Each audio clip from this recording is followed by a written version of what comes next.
Assalamualaikum warahmatullahi wabarakatuh. Bismillahirrahmanirrahim.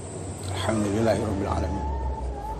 Pemirsa, bertemu kembali dengan saya Zainal Abidin.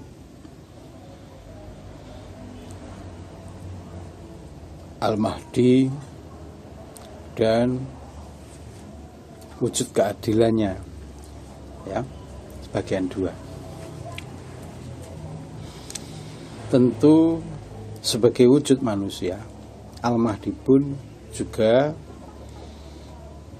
mempunyai sifat-sifat pada umumnya dalam diri manusia. Sifat-sifat umum itu apa? Dia juga mengantuk, misalnya, ya, juga makan, juga pergi ke pasar misalkan, seperti aktivitas yang dilakukan oleh umum pada manusia macam itu. Oleh karena itu, jangan berharap berlebihan, ya, menurut saya melebihi. Istilahnya itu begini, memang Al-Mahdi diberikan kekuatan oleh Allah lebih dari apa yang pernah ada di dunia ini macam itu, ya. Saya sangat meyakini Al-Mahdi diberikan mukjizat oleh Allah, ya, bolehlah saya katakan mukjizat semacam itu, ya. Karena dia juga utusan Allah semacam itu, ya. Walaupun bukan Rasul atau Nabi, sebab Rasul Nabinya ini sudah diakhiri oleh munculnya Kanjeng Nabi Muhammad SAW semacam itu. Oleh karena itu, apapun yang dilakukan oleh Al-Mahdi, walaupun dengan kekuatan yang seperti yang saya katakan tadi, ini juga tidak serta-merta pasti seperti wujud yang sampai harap-harapkan semacam itu. Jadi katakanlah Al-Mahdi harus menghentikan corona, bencana misalkan, ya, lalu Al-Mahdi melakukannya, lalu besoknya ujuk-ujuk semuanya bencana yang terhenti, misalkan bencana corona, bencana alam yang lainnya langsung berhenti. Tidak seperti itu juga, ya. Sampai harus melihatnya ini sebagai wujud kemukjizatan yang diberikan oleh Allah ini, ya, tidak ujuk-ujuk saja semacam itu. Ini kalau saya melihatnya seperti itu, ya.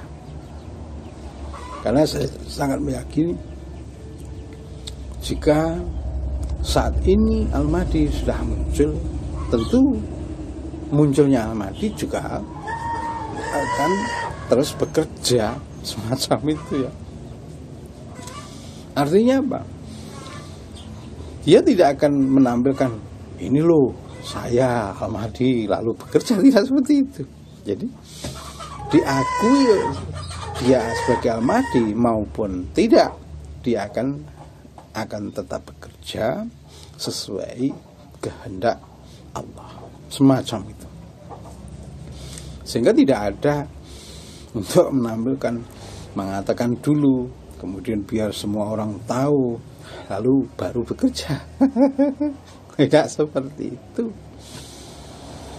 Dan itu pun juga terbatas oleh sifat-sifat basyariah semacam itu. Jadi untuk mewujudkan keadilan ini, ya, tidak serta-merta, harus melalui proses-proses. Di samping itu, proses alam juga menghendakinya kehendak Allah semacam itu juga. Oleh karena itu ada proses. Tentu misalkan sampean akan menanyakan, kalau dia Al-Mahdi sampai tanyakan siapa nama leluhur sampean, lalu siapapun akan dijawab dengan benar. Seperti itu. Kalaupun Al-Mahdi akan menjawab benar sesuai dengan kehendak sampean ini juga atas petunjuk Allah. Macam itu. Jadi tidak ada ilmu semacam apa yang diberikan ini tidak ada. Kenapa yang datang ini selalu kalau yang diberikan oleh Rasul dan Nabi itu namanya mukjizat semacam itu, ya.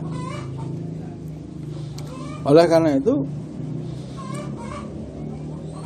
Al-Mahdi pun juga diberikannya mukjizat ya tidak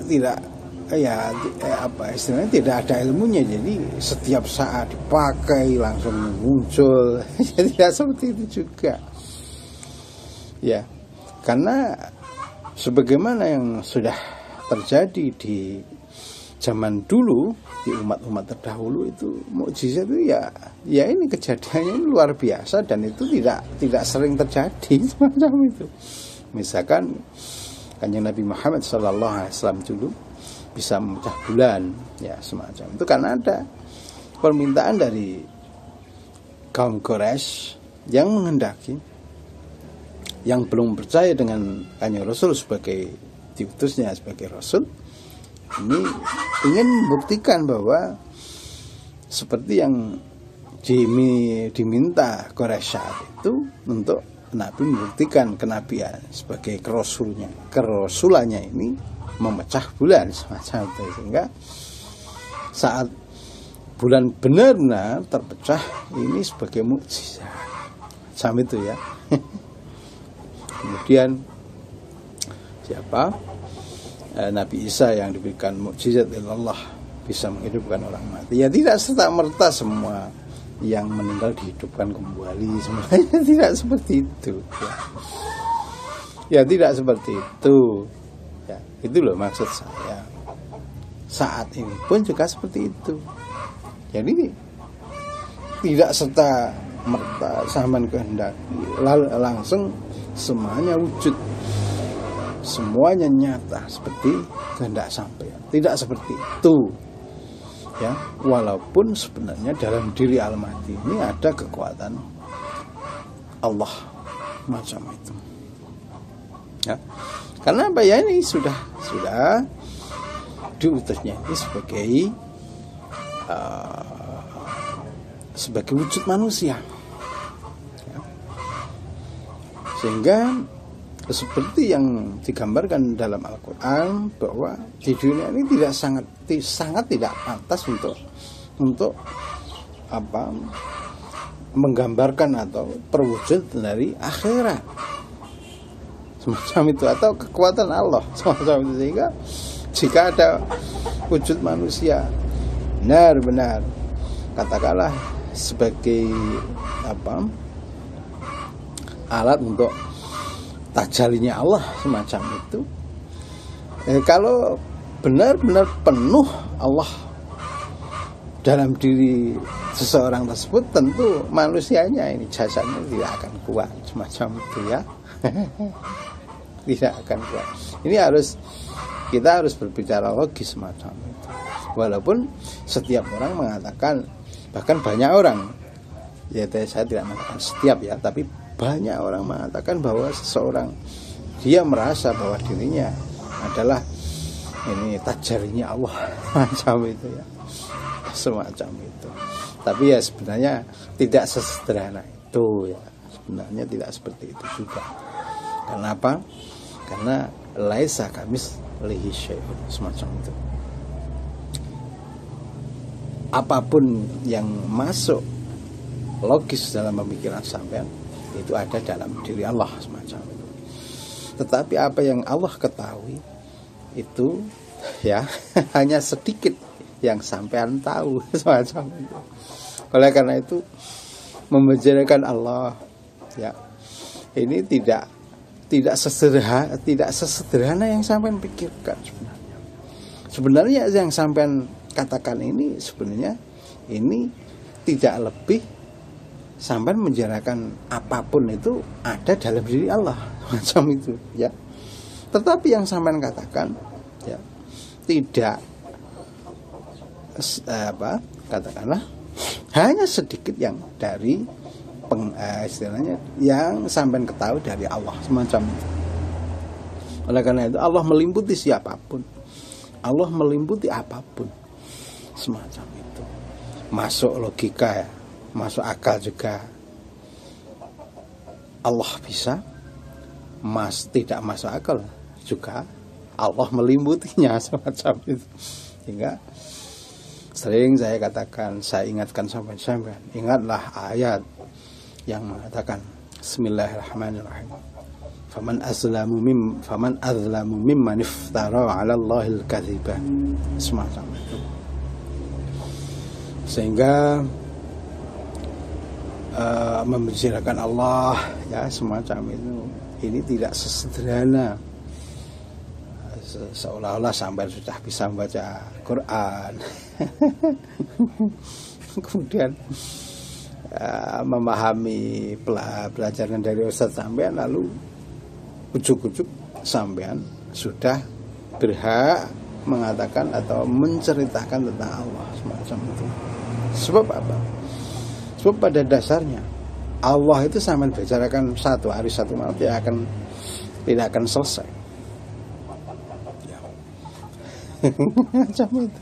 Oleh karena itu membicarakan tentang Allah ini haruslah sangat berhati-hati.